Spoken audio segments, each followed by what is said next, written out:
banyak hiburan? Di aplikasi RCTI Plus, ngapain aja bisa?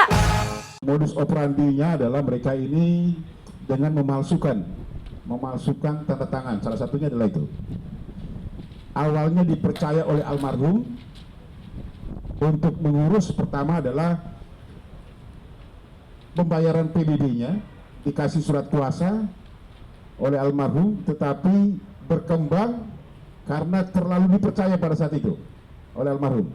Bahkan sertifikatnya pun dipegangkan kepada si pembantu ini, sehingga timbul niatan para pelaku-pelaku ini untuk melakukan tindak pidana pemalsuan surat atau palsu otentik untuk menguasai semuanya.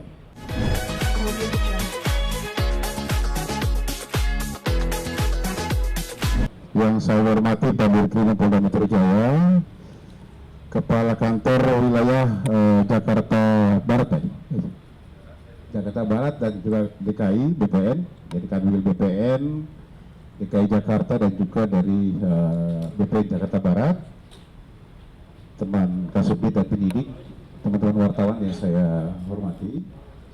Siang ini saya akan menyampaikan ada satu pengungkapan perkara mafia tanah.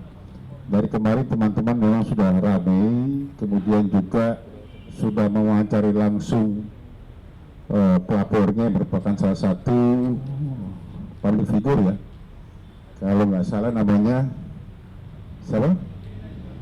Nirina Zubir ya. Dari Nirina Zubir ini adalah salah satu anak daripada korban atas nama almarhum Cut Indra Martini. Ini adalah ibu korban almarhum, memiliki 5 ada 1, 2, 3 anak ya,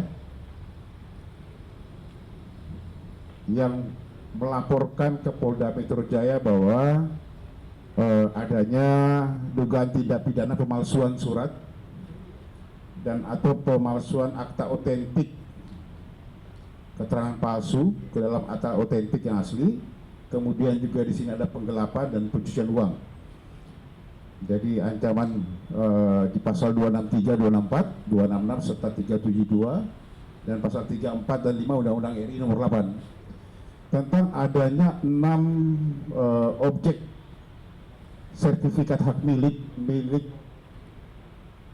almarhum orang tua daripada si pelapor ini yang merasa digelapkan, kemudian juga dipalsukan beberapa di 636 sama 263 sama 264 oleh para pelaku-pelaku.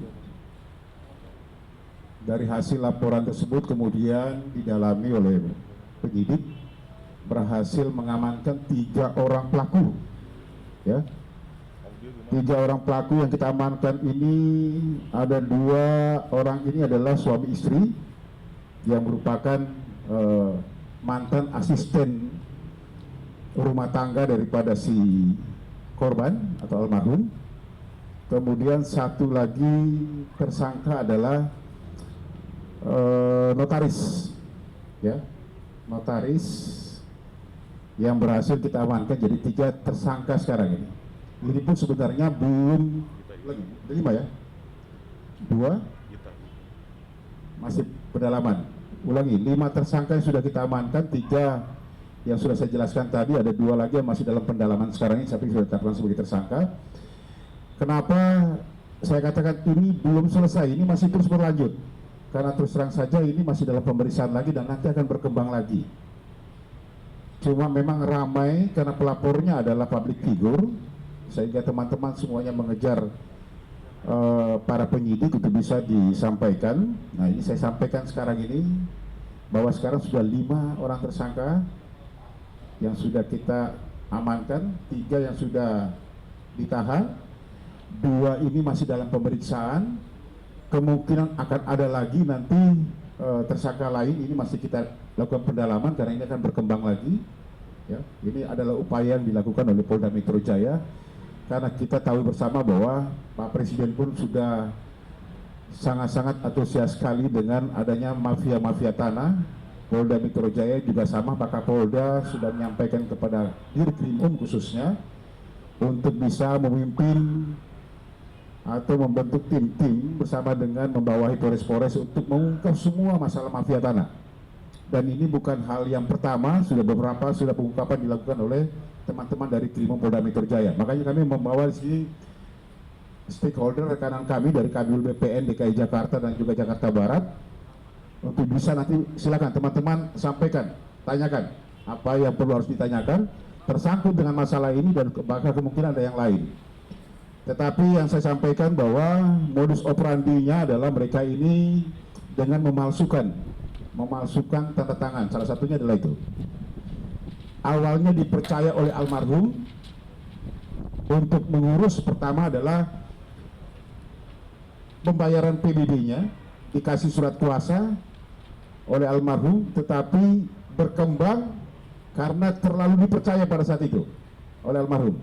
Bahkan sertifikatnya pun dipegangkan kepada si pembantu ini, sehingga timbul niatan para pelaku-pelaku ini untuk melakukan tindak pidana pemalsuan surat atau otentik untuk menguasai semuanya.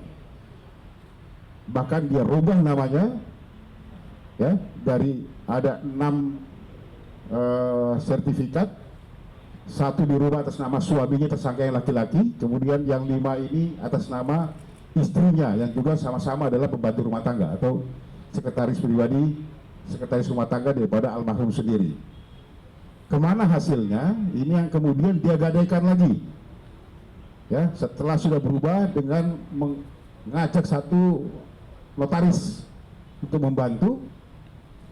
Para pelaku ini kemudian berubah sertifikat atas nama kedua orang ini, kemudian digadaikan lagi. Ada yang 1,3 miliar, ada yang 1,5 miliar.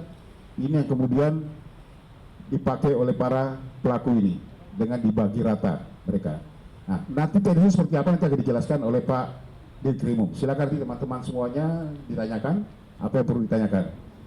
Tetapi saya sampaikan kita ancam dengan pasal 263, 264 atau pasal 266, juga ada pasal 372 di sini, dan juga Undang-Undang RI nomor 8 tahun 2010 di pasal 3, 4, dan 5. Ini mungkin teman-teman semua sebagai pembuka saya. Terima kasih. Assalamualaikum warahmatullahi wabarakatuh.